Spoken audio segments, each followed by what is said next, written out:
G'day Jafffa Adventures, Terry King here. Welcome to the channel. For those viewers that have been with me for the last 12 months or so, you will recall a video that I did about monetizing my channel. I do not release and monetize content for the money. I made that very clear a year ago, and I'll reiterate it again today. If you don't believe me, it's probably best you leave now because 1, you'll view everything that I've got to say from this point forward with skepticism, and 2, I'd rather not associate with individuals on this channel who challenge my integrity. Life is just too short for that. The reason I do create content on YouTube are much more extrinsic, i.e. for the benefit of others. Now don't get me wrong, I get personal satisfaction out of doing it, but it is mainly extrinsically focused. I'll put a link up to the original video at the end of this one because if you haven't seen it, it's worthwhile checking out because it'll help you join the dots. Understanding how things work, hell, how anything works, fascinates me, and it's a real big motivator for the things that I do. I absolutely love the learning journey. The reason I monetized my YouTube channel a year ago was to try and gain an insight into the back office of YouTube. Sort of a behind the scenes look at the YouTube machine, I guess you'd call it. I wanted to determine whether a monetized channel would perform differently to a non-monetized channel. My presumption at the time was it should. You see, YouTube is a business, and it's a business designed to make a profit. YouTube makes its money from advertising revenue, the ads that you see on the videos that you watch on the platform. If I owned YouTube, I would preferentially promote those videos that were monetized over those that were not. And the reason behind that is simple, of course. I'm here to make some money. So after a year of monetizing, what happened to my channel? How does it compare to when my channel was not monetized? Also, I made some money over the last 12 months. How much did I make? And lastly, what did I do with my newfound millions? You want to learn the answer to those questions and maybe a little bit more? Stick around.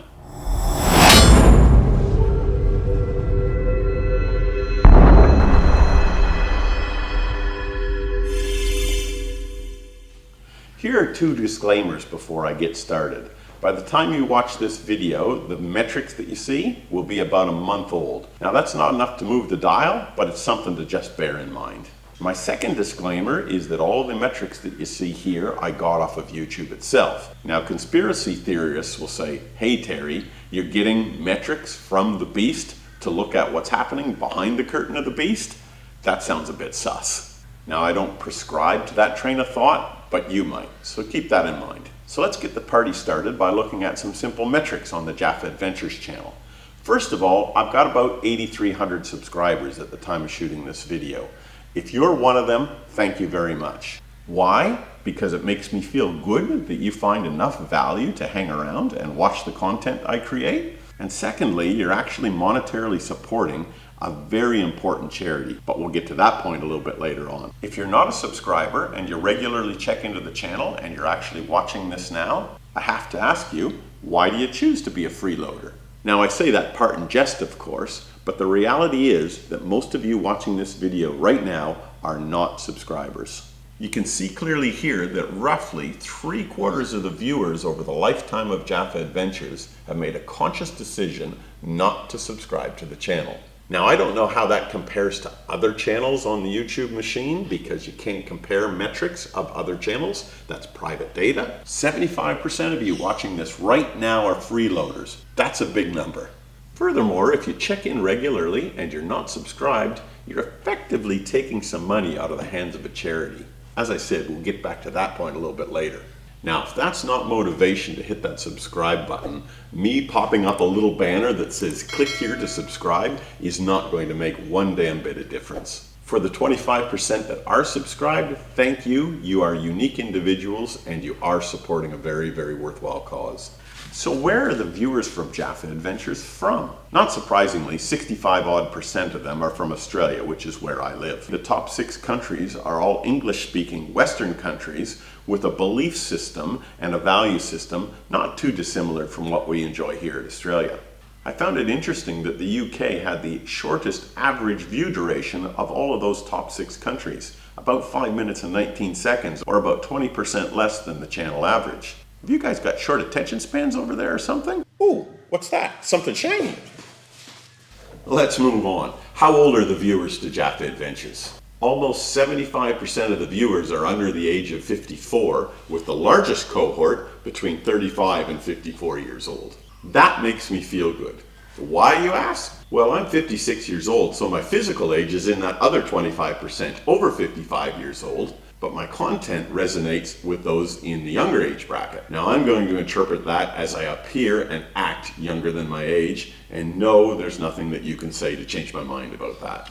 What about gender? Well, YouTube tells me that 90% of the viewers are male, which leaves 10% female. I call BS on that. I think a lot of the men use their wives or their female partner's YouTube account when they're viewing videos. If I was going to guess, I'd have to put that above 95%. Now, the last random metric I'll share with you is a pretty cool milestone, at least for me anyway. During the month of January, Jafffa Adventures hit over 1 million views. That just blows my mind.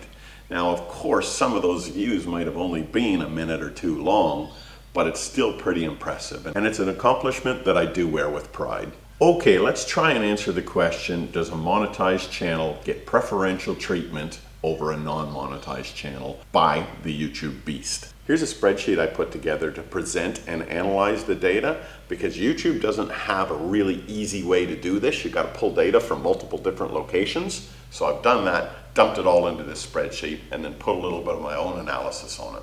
I'm comparing 2021, when my channel was non-monetized, with 2022, when my channel was monetized. In 2021, I published 49 videos. In 2022, that was 47 videos. So that's roughly the same amount of content going out there, which means we're comparing apples with apples. In 2021, I had 352,000 views, and in 2022, that rose to 439,000 views. Now that's a 25% increase. Do I, as a creator, have control over the number of views my channel gets? To a large extent, the answer to that is yes. If I put out fewer videos, then of course my views would decrease. And we know that isn't the case because we see my content release has been pretty much similar year on year. If I put out shit content that doesn't resonate with viewers, that would result in a decrease in views. You can see my view duration per video was almost identical in 2021 versus 2022.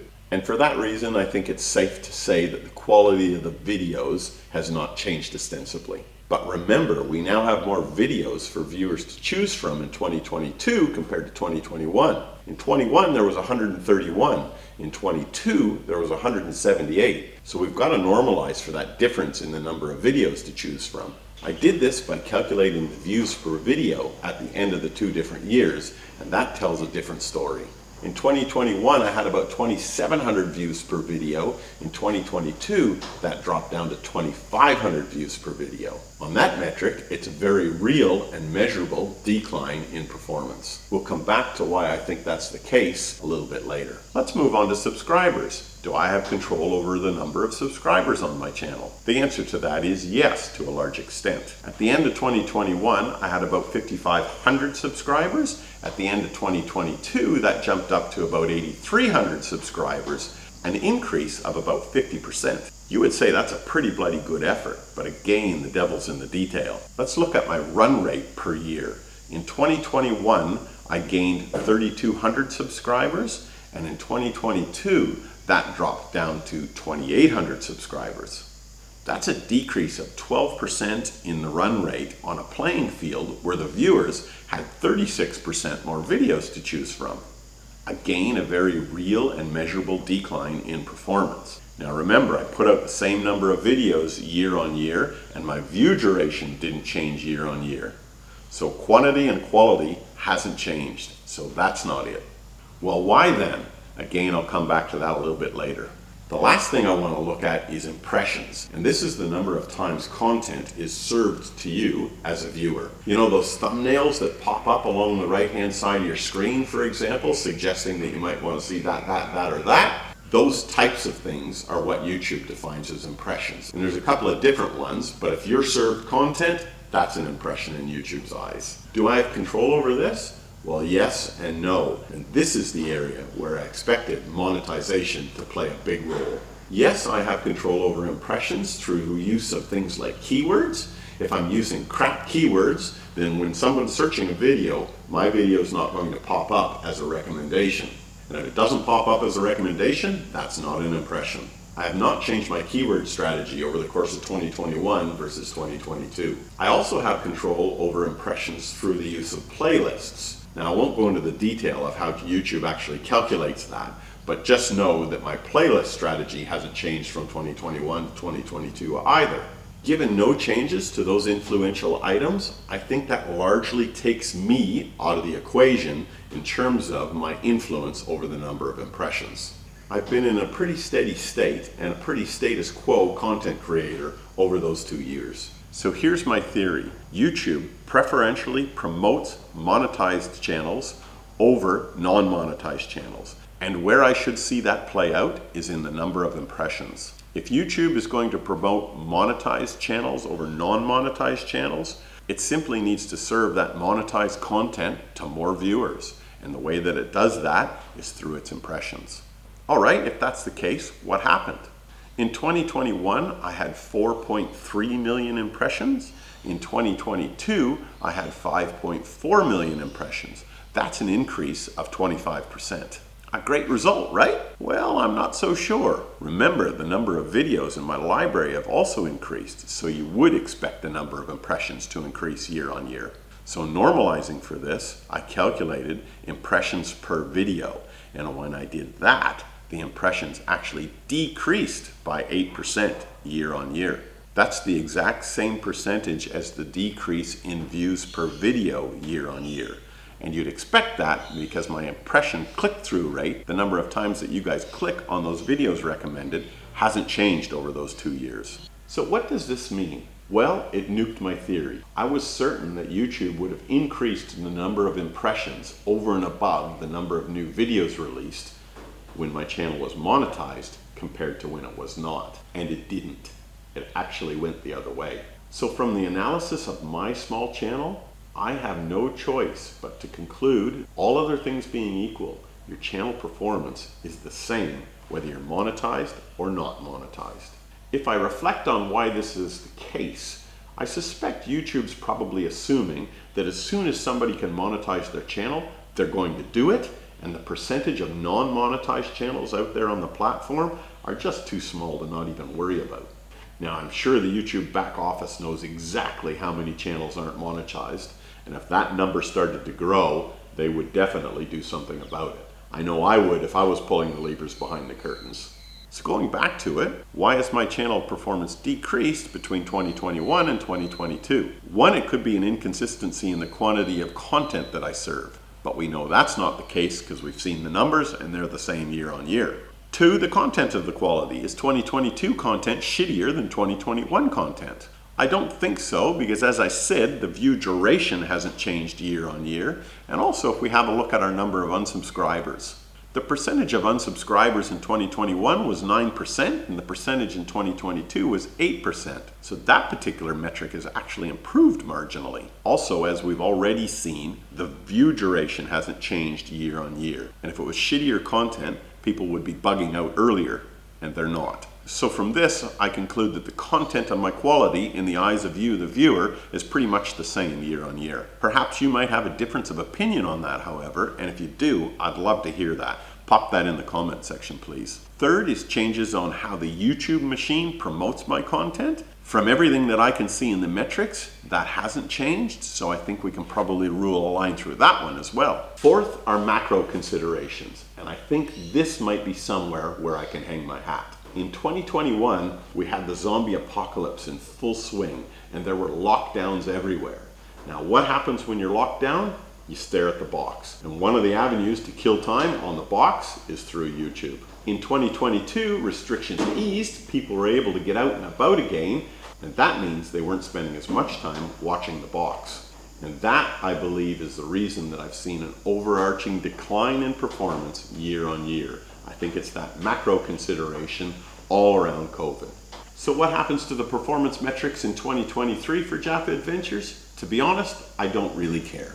I'm still enjoying what I'm doing. It's still feeding my why, which I covered in that video a year ago, and I'll continue to do it until it doesn't feed that why. This exercise has been a great learning experience for me, and I feel much more informed today than I was a year ago.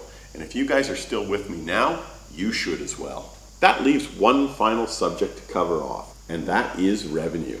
How much did the channel make over the last 12 months since I turned that monetization switch on? At the time of creating this video, the channel made $4,600 in change for just shy of a year. Is that a lot of money? I guess you have to look at that through the lens of effort. It's a lot of money if it was just handed to you. You might recall I put out 47 videos in 2022. I spend on average 10 hours recording and editing those videos to release onto YouTube. Some take much longer, like the travel videos, some a lot shorter, but they average out to about 10 hours. Now, although I only monetized in 2022, when I switched that monetization switch on, all past and all future videos became monetized. Not just the ones from the point when I turned that switch on. At the beginning of 2022, I had 131 videos, and that works out to about $35 per video. At 10 hours of creation time, that works out to $3.57 per hour. At the end of 2022, the total number of videos increased to 178. And my hourly rate dropped to $2.63. I remember one of my very first jobs in my early teens back in 1979 in Canada, and that was detasseling corn. I got $2.75 an hour for that summer that I detasseled corn. Fast forward 44 years later, and I'm working for less. Who would have thunked it? It's all good. I'm not playing in this space for the money anyway. If I was, I'd go broke. And that's a great segue into my final point. What have I done with my newfound wealth? In my video a year ago, I committed to donating all of the proceeds to charity, and I'd match that dollar for dollar out of my own back pocket up to a maximum of $2,000. So that's $6,676 in total. And here's my commitment in full.